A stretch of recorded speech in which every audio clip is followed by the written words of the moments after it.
Πάμε να φτιάξουμε τα πιο εύκολα παγωτίνια γιαουρτιού με μόνο 3 υλικά. Με λίγα λιπαρά, χωρίς κρέμα γάλακτος και χωρίς ζαχαρούχο γάλα. Σε ένα μπολ ρίχνουμε τα πρώτα στραγγιστά γιαούρτια φράουλα με 0% λιπαρά όλυβος. Μπορείτε να βάλετε και με μύρτιλο.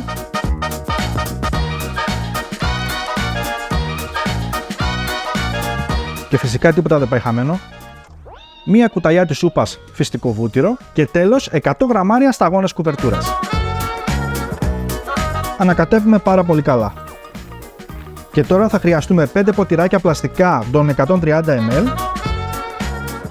Τα γεμίζουμε περίπου 3 τέταρτα.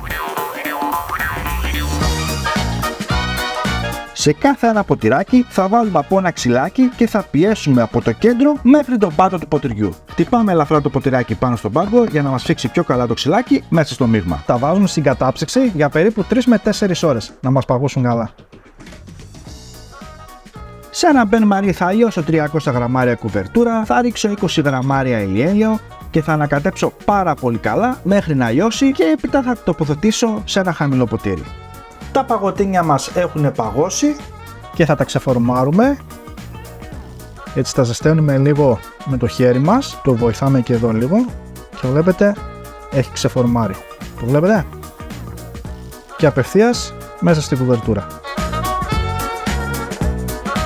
Τα κρατάμε λίγο στον αέρα μέχρι που να παγώσει η κουβερτούρα και τα αφήνουμε στη λαδόκολλα.